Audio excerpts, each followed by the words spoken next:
This episode today is called Chill Out. And the inspiration comes from a few things going on in the gym for me lately. But as always, this is a jiu-jitsu conversation, but many ways, in many forms, it can be applied to daily life and other sides of life.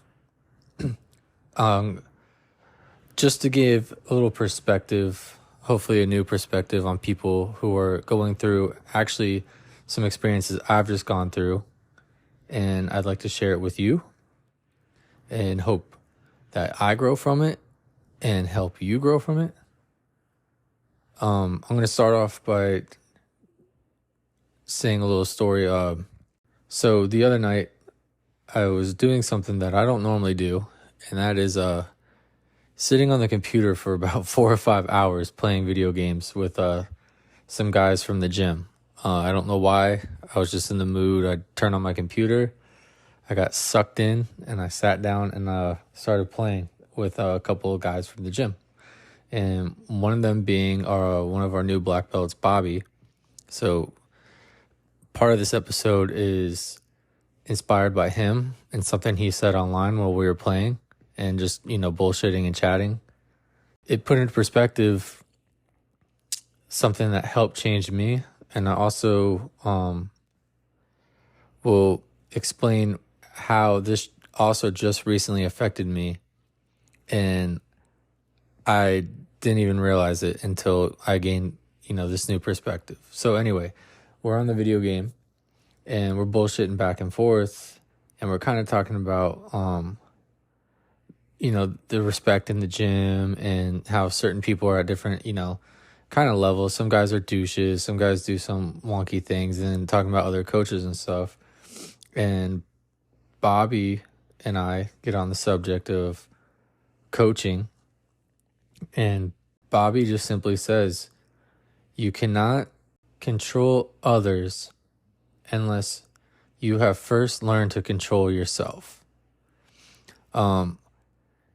This was based on something that happened in the gym. I mean, there's been a few times this happened in the gym. We're kind of talking about, when you lose your shit or, as a lot of people know, like you say you get punched in the nose and you lose your shit. You're just pissed off. You start yelling, saying shit you don't mean, or going off on people, or, that straw that broke the camel's back and all the marbles come flying out of the bag, that type of thing where you just lose control of yourself. I've done it before.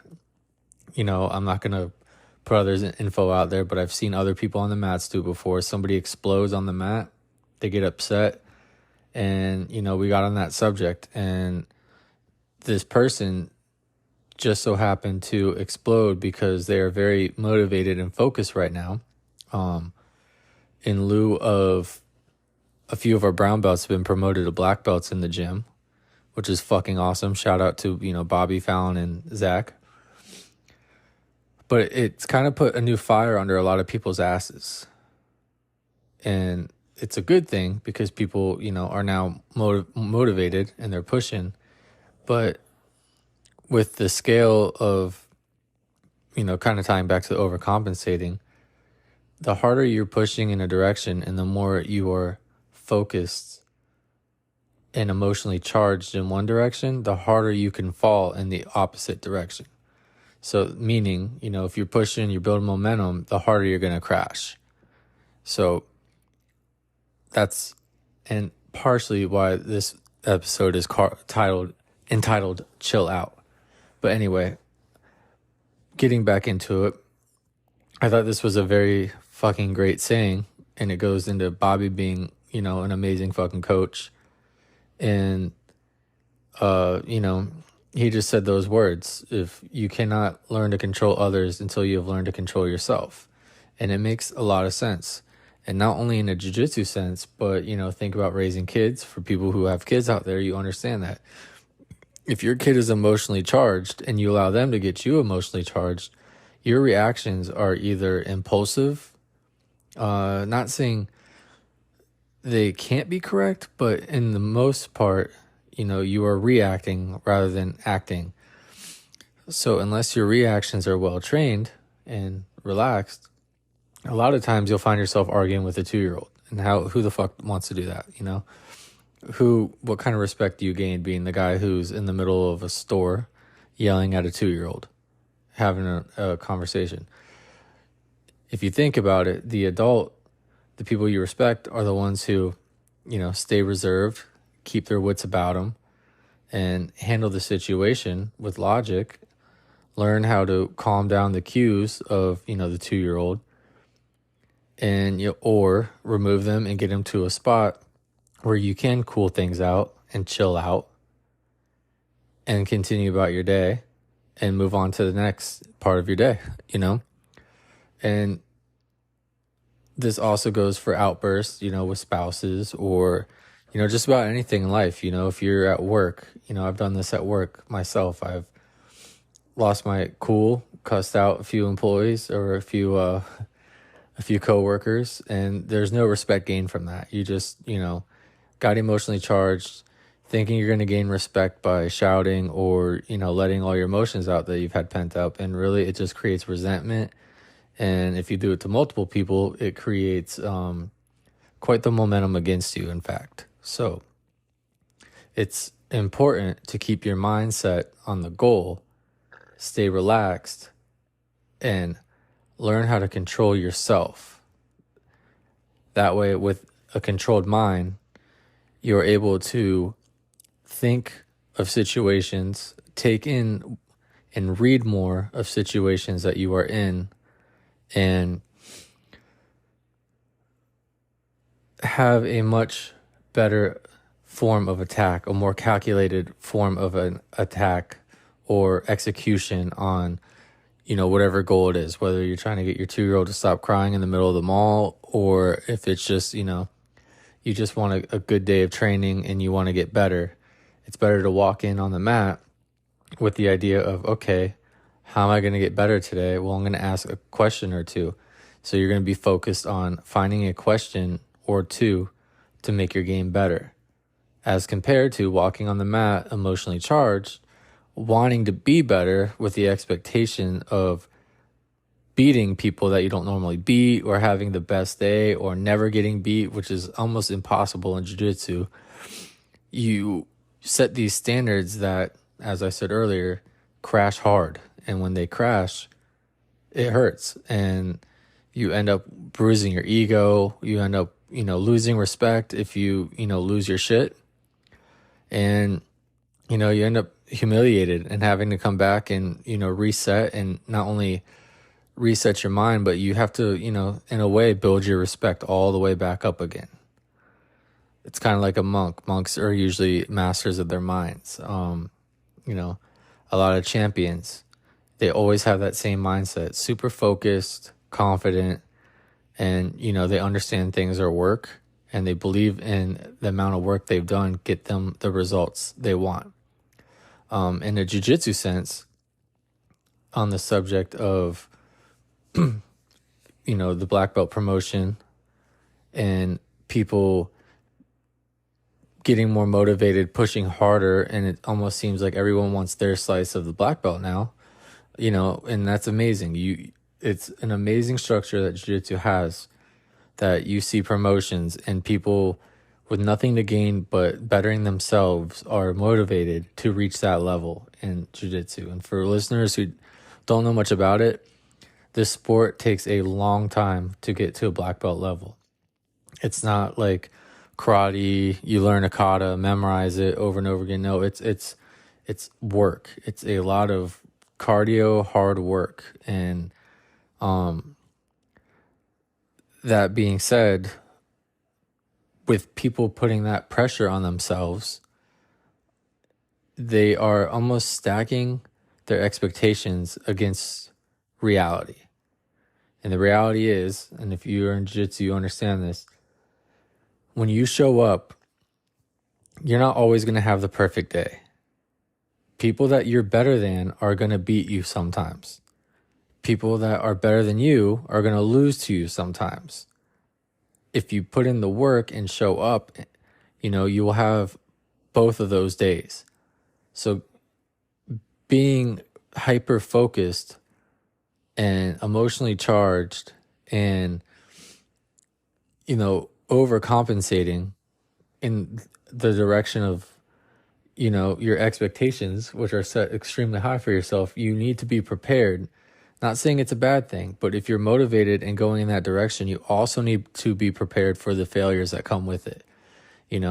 If you don't think about the failures or where you're going or what could possibly go wrong and how you would assess that situation, thus being mentally prepared for both failure and success, you are going to crash hard. You are going to find failure and not be prepared for it and handle it like a punk, and like I said earlier, that nobody respects that. It's a humiliating road, and we've all been through it. I can attest to this myself. I actually the night of the promotions that we just had with all the black belts, my professor gave a speech, and in the speech he explained that these people who've gotten promoted just in this promotion, there's 3 of them, and all these people, in my opinion, in the gym's opinion, and many other people's opinion that I know from other gyms and know these people personally, all agree that this is almost overdue. Our gym isn't known for quick promoting. Let's put it that way. And these people, of the people in the gym, have all competed at high levels. They've earned every step of the way. They've earned that belt. And it was kind of like a long overdue thing. So when our professor gave a speech, he explained that these specific people he had high expectations for. And because he had high expectations for, he made them earn that belt. He made sure they earned that belt. And it was such a great perspective, because a lot of people come into the gym and they get to the point where they expect their next stripe. They're not motivated, they're upset, and they almost hold a resentment until they get that next stripe. It's almost like they decide in their head what belt level they are, right? And it's hard to, you can't be expected to read professor's mind. Our gym, I can never gauge what the hell our promotion system is, which is where the story's going. But the fact that he said, he made them earn it because he had such high expectations for them, it put a light bulb on that, these people worked hard, and how much better do you think they felt getting it now than they would have when they thought they deserved it as soon as they thought they deserved it. It must have been unexpected and a feeling of finally, and this is great, and it's finally here, rather than just like, yeah, I thought I earned it, So, enjoy the road. Come in, chill out, relax, and just enjoy the road. You want to look back one day and remember how challenging it was. You don't want to look back one day and be like, yeah, I got it. There's a lot more fulfillment in just thinking about the hard times that you got through and the bullshit times in your mind that you pushed through to get there, your mistakes and your achievements. So back to what I was saying, after, the black belts were promoted, or the brown belts were promoted to black, I sat down next to a professor because in my gym, there's a little bit of a hard time going on, to put it. I think that's the best way to put it. There's a little bit of a hard time going for our professor. Everyone goes through hard times. He had a lot to handle. He was going through a little bit, and it kind of set the gym off. And I was holding a little bit of resentment because selfishly, I was looking at my professor and wondering why he wasn't showing up as much as he did, and why he wasn't putting as much effort into classes as he used to. And thus, building resentment in my head, it created a very long, in perspective now, I can say it created a very long negative cloud going to the gym. I was still going to the gym because I'm not going to stop training, but I wasn't going in motivated because I had this expectation of like, my instructor needs to be there when I'm there. So I had this conversation with him. I said, hey, man, you know, things are going well for him. And, that this happens in life for everybody. This is not something I'm holding against him at all. And I'm glad I had this talk rather than giving up or rather than letting it fester or anything like that. So, I finally sat down next to him and I said, like, I'm glad you made that comment about, why it took so long for these people to get their black belts. And I said, it's cool because I've always wondered how your ranking system actually works, dude. And I don't know if you're bullshitting or not, or going off the top of your head, but, sometimes promotions don't make sense to me. I don't want to overstep, but sometimes they don't make sense to me. But when you say that you are reading people's expectations, or that you have hobbyists, you have competitors, and you have dedicated warriors in your gym, it's kind of cool to know that you actually have a plan for them. And I'm glad you're back in the gym, because he was gone for a while dealing with personal issues. And he looked over at me and he said, yeah, man, like, it's not really about necessarily skill level, and it's not necessarily about like anything other than just showing up. And as long as you show up, you're going to get better. And the road is everything's going to fall into place. It's not about coming in and working so hard that you hurt yourself. And it's not about coming in and giving up. It's about being dedicated to jiu-jitsu and being dedicated to the gym. And this made a lot more sense to me, and this cleared a lot of the air. And it actually, I felt when he was dealing with personal issues, abandoned. And I felt, like, this sucks. And, it just, my reaction was to get mad and come into the gym emotionally charged every day, in a negative way. And I can tell you guys from experience, this did not help my training, and it didn't help anything except for stress and kind of killing the place that I love to go to mentally. So in all, I'm very glad I had this talk with my professor. I'm sorry if this is airing out too much information on the internet, but if sharing this helps other people from making that mistake, or, as always, if sharing this gives people a light or a perspective that helps them, then I feel like it's well worth it. But in that being said, had I just chilled out and relaxed and enjoyed the road, I would have the same results, because I showed up to the gym anyway. And I might even have better results because I wasn't showing up to the gym emotionally charged or with a grudge or a chip on my shoulder. I would have been showing up business as usual and, probably more relaxed and probably taking in more lessons rather than putting up more resistance. Also, as Bobby said earlier, you can't learn to control others unless you learn to control yourself. And I did not have myself completely under control. So with that being said, I want to apologize to my professor for holding resentment. I'm glad I stuck through, and I'm glad I had that talk with you.